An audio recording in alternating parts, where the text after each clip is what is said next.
اس وقت جہاں پوری دنیا کا فوکس غزہ پر ہونے والی وار پر ہے، اس میں ہزاروں بے گناہ لوگ شہید ہو چکے ہیں، وہیں ہارن آف افریقہ کے پاس ریڈ سی میں کچھ ایسا ہو رہا ہے جو پورے مڈل ایسٹ اور پوری دنیا کو ڈی اسٹیبلائز کر سکتا ہے۔ یمنی حوثیوں نے اس وقت دنیا کا سب سے اسٹریٹجک پوائنٹ چوک کر دیا ہے۔ پچھلے 3 مہینوں میں 2 درجن کنٹینر شپس کو میزائلز اور ڈرون سے ٹارگٹ کیا گیا ہے، جس کی وجہ سے اس کے جواب میں امریکن اور برٹش نیوی نے 11 اور 12 جنوری کو یمن پر زبردست بمبارمنٹ کی، جس کے جواب میں 16 جنوری کو حوثیوں نے ایک دفعہ پھر ریڈ سی سے گزرنے والے ایک اور سمندری جہاز پر ڈرون سے اٹیک کیا، جس کے بعد سچویشن مزید ٹینس ہو گئی ہے۔ اصل میں جب اسرائیل نے غزہ پر اٹیک کیا تو ایران بیک یمنی حوثیوں نے حماس کے لیے فل سپورٹ اناؤنس کی، مگر کیونکہ یمن غزہ سے تقریباً 2000 کلومیٹر دور ہے تو حوثی ڈائریکٹلی اس وار کا حصہ نہیں بن سکتے تھے، اسی لیے نومبر 2023 میں انہوں نے اعلان کیا کہ وہ ریڈ سی میں یمن کے پاس سے گزرنے والی ہر اس شپس پر اٹیک کریں گے جو یا تو اسرائیل جا رہی ہو یا پھر وہ اسرائیل سے آ رہی ہو یا اس پر اسرائیلی فلیگ لگا ہو یا اس پر کوئی بھی اسرائیلی ہو، اور یہ اٹیکس تب تک جاری رہیں گے جب تک اسرائیل غزہ پر اٹیکس بند نہیں کر دیتا۔ ان اٹیکس کی وجہ سے گلوبل ٹریڈ بری طرح ڈسٹرب ہوئی ہے، اور اس کی وجہ یہ ہے کہ ریڈ سی کا یہ سارا ایریا باقی دنیا کے لیے بہت ہی زیادہ امپورٹنٹ ہے۔ دیکھیں، گلوبل اکانومی چلانے کے لیے اسموتھ ٹریڈ کا ہونا بہت ضروری ہے۔ ساری دنیا کا 80% ٹریڈ سمندروں کے ذریعے ہوتا ہے، اور انہی سمندروں میں سے ایک یہ ریڈ سی ہے جو کہ 21ویں صدی کا سب سے ہاٹ اور ڈینجرس جیو پولیٹیکل ایریا ہے، کیونکہ یہاں پہ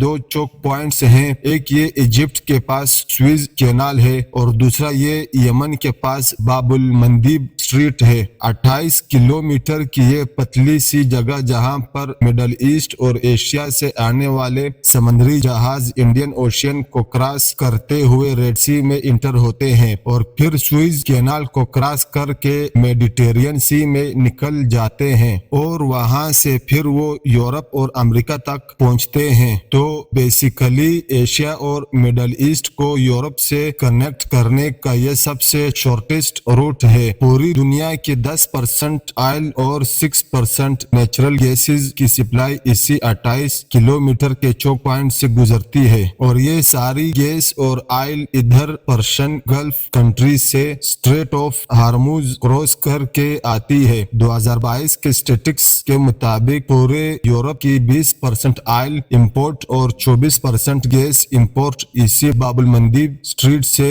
گزرتی ہے، اور صرف آئل اور گیس ہی نہیں بلکہ ایشیا اور یورپ کا سارا ٹریڈ بھی اسی راستے سے کنیکٹڈ ہے۔ چائنا کی 30% مینوفیکچرنگ ایکسپورٹس اسی باب المندیب اسٹریٹ سے ہوتے ہوئے یورپ اور نارتھ امریکہ کو جاتی ہے۔ تو اگر یہ روٹ کسی بھی وجہ سے بلاک ہو جائے تو گلوبل اکانومی کولیپس کر سکتی ہے، کیونکہ اس کا الٹرنیٹ صرف ایک اور روٹ ہے، اور وہ ہے پورے افریقن کانٹیننٹ کو کراس کر کے سوئز کینال کے بنانے سے پہلے کنٹینر شپس یہی روٹ یوز کرتی تھی، مگر یہ روٹ سوئز کینال والے روٹ سے 7400 کلومیٹر لمبا ہے، جس کی وجہ سے ایکسٹرا فیول کاسٹ آتی ہے، اور اسی لیے یمنی حوثیوں کے اٹیک کے بعد ان شپنگ کمپنیز کو ملینز آف ڈالرز کا نقصان ہو رہا ہے۔ ابھی تک حوثیوں نے یہاں پر میزائلز اور ڈرون سے ایٹ لیسٹ 2 درجن کمرشل شپس کو ٹارگٹ کیا ہے، جس کی وجہ سے دنیا کی 5 بڑی کنٹینر شپنگ کمپنیز نے ریڈ سی کے تھرو اپنے آپریشنز بند کر دیے ہیں۔ ان میں ڈنمارک کی مرز لائن، فرانس کی CMA-CGM، جرمنی کی ہیپک لوڈ اور سوئٹزرلینڈ کی MSC شامل ہے۔ پوری دنیا کی 50% شپنگ کیپیسٹی ان 5 کمپنیز کے پاس ہے، اور ابھی تک ریسنٹلی برٹش پیٹرولیم نے بھی ریڈ سی کے تھرو اپنے آپریشنز بند کرنے کا اعلان کیا ہے، اور اگر تھوڑی اور کمپنیز بھی اس بائیکاٹ میں شامل ہو گئی تو یورپ کی آئل اور گیس سپلائی بہت خطرے میں پڑ جائے گی۔ اسی طرح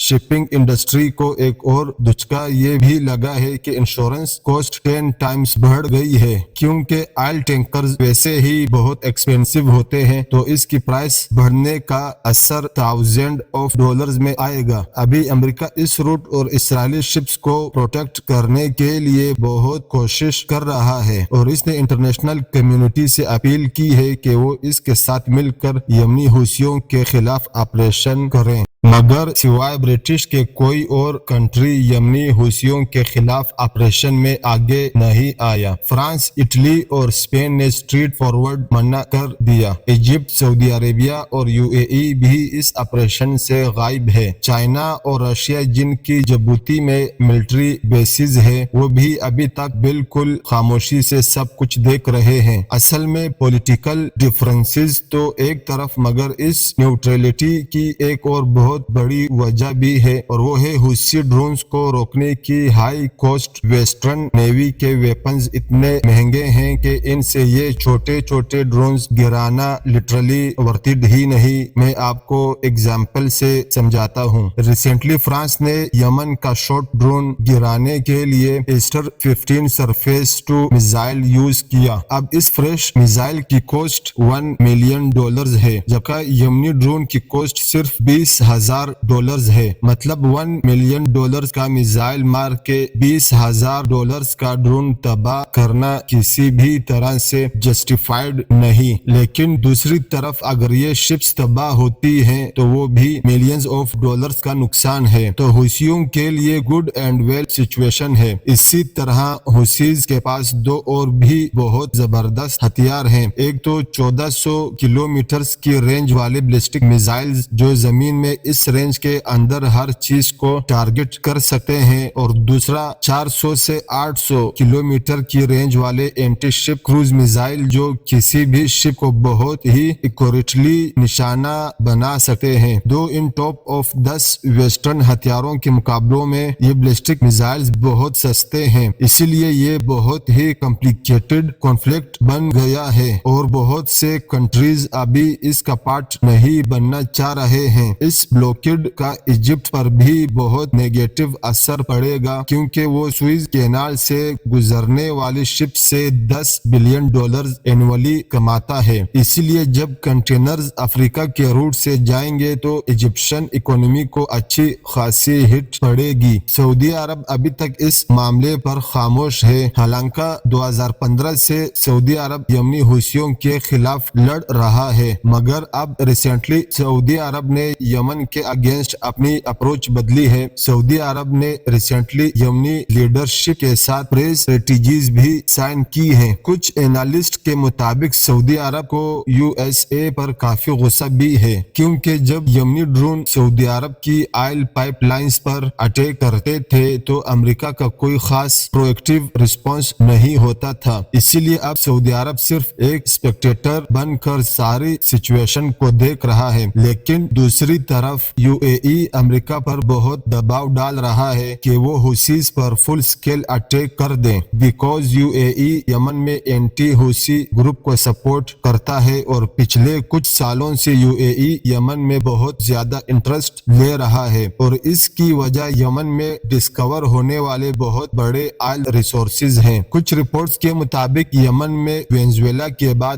دنیا کے دوسرے سب سے بڑے آئل کے ریسورسز ہیں، اور بہت سے عرب کنٹریز نہیں چاہتی کہ ان ریسورسز کا کنٹرول حوثیوں کے ہاتھ میں ہو۔ یمنی اکونومسٹ حسن علی کے مطابق سعودی عرب نے USA کے ساتھ ایک سیکرٹ ایگریمنٹ کر رکھا ہے، جس کی وجہ سے پچھلے 30 سالوں سے یمن کو ان آئل ریسورسز کو یوٹیلائز کرنے سے روک رکھا گیا ہے۔ انٹرنیشنل ڈرلنگ کمپنیز کی ریسرچ کے مطابق یمن کے پاس پورے پرشین گلف سے زیادہ آئل کے ریسورسز ہیں،